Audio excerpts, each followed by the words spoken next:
Bon, Grégory Collier, ça y est, on y est dans quelques jours maintenant. C'est le début de la grande aventure pour le Sambre-Avesnois. Il y a eu pas mal d'étapes à l'intersaison pour en arriver là. Est-ce que vous pouvez nous raconter un petit peu cette intersaison agitée? Oui, bah, bonjour à tous, bonjour Thibaut.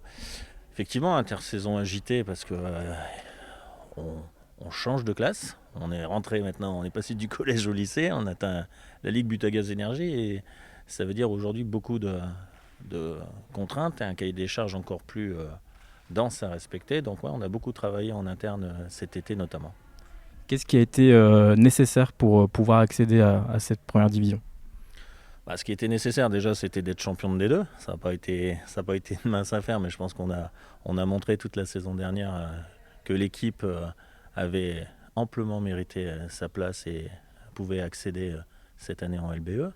Après, voilà, le cahier des charges de la LBE nous a contraints, mais ce qui est somme toute normal quand on veut évoluer, d'avoir davantage de contrats professionnels, d'avoir un parquet, un tracé unique que la ville de Maubeuge nous a brillamment acheté pour pouvoir évoluer à Coubertin lors du prochain match le 21 septembre avec le derby contre Saint-Amand. La première équipe à atteindre ce premier niveau, est-ce que c'est une pression vraiment voilà, d'être à la hauteur finalement? Là, ici, on a la maison du handball. On voit toutes les internationales du championnat qui sont là, notamment de l'équipe de France. On se dit, voilà, on entre dans une autre dimension. Ah, il y a forcément une pression, mais c'est plus, je dirais, un honneur de pouvoir se confronter aux plus belles équipes même d'Europe, on a quand même des clubs qui chaque année brillent très haut dans les Coupes d'Europe. Donc voilà, oui, la pression, on sait ce qu'on a à faire hein, sur le terrain. Julien et son staff et les filles savent et vont prouver cette année que on est bien en LBE et on va vous le montrer. Venez nombreux dès le 21 septembre contre Saint-Amand. Après, voilà, la vérité du terrain parlera assez rapidement, mais notre volonté, évidemment, c'est de se stabiliser à ce niveau de compétition. Et puis le club a grandi voilà, financièrement. On a dépassé le million d'euros de budget. C'est toutes ces dimensions-là qu'il faut prendre en compte. C'est pas facile pour un club qui est parti de. Voilà, il y a 4 ans, c'était pas ça du tout. Et là, on passe dans une autre dimension. Ah, c'est effectivement, on est passé proche de la relégation il y a 4 ans à maintenant le plus haut niveau national. Donc oui, on va avoir besoin du soutien de tout le monde et encore davantage dès cette saison pour pouvoir continuer de faire progresser notre budget et pouvoir exister en première division. Il ne faudra pas se louper sur ce début de saison. Déplacement à Nice pour débuter notamment. Réception de Saint-Amand.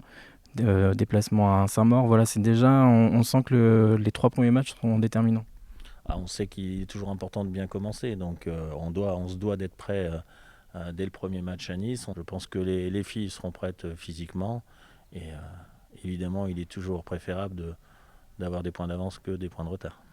On va se déplacer juste quelques instants, Greg. On va se mettre dans cet angle-là parce que voilà, ici on est dans la maison du handball et c'est très impressionnant parce qu'ici, généralement, c'est les équipes de France qui s'entraînent ici. C'est toujours un endroit très, voilà, comment dire, symbolique un petit peu de l'histoire du hand.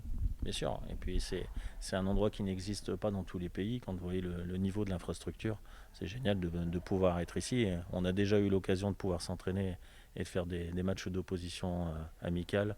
Et c'est génial, et pour le club, et pour les filles qui sont sur le terrain. Quel discours vous voulez donner là aux joueuses? Voilà, quel message adresser aux supporters avant ce début de saison historique? Bah de continuer de nous soutenir. Je pense qu'ils vont avoir la possibilité de voir un très très beau spectacle cette année parce que aujourd'hui, Brest, Metz, Paris, on les voit à la télé. Ben non, cette année vous les verrez à Maubeuge. Venez nombreux, vous verrez, le Sambre-Avesnois Handball va pouvoir conquérir vos cœurs. Et les joueuses, mais c'est sur le terrain que ça va se jouer? Bien sûr que c'est sur le terrain. Moi, j'ai pas de pression particulière à mettre à mes joueuses. Aujourd'hui, ce sont des professionnels. Julien, il sait ce qu'il a à faire. Voilà, nos objectifs sont clairement définis. Je pense que j'aurai l'occasion de m'entretenir avec les joueuses avant le début du championnat, mais pas de pression. Voilà, jouons libérés et c'est comme ça qu'on produira un beau spectacle. Et puis pour débuter en plus un match à domicile, quoi de mieux que de recevoir nos voisins? Donc c'est encore mieux, ça donne encore du piment un petit peu à ce début de saison, quoi.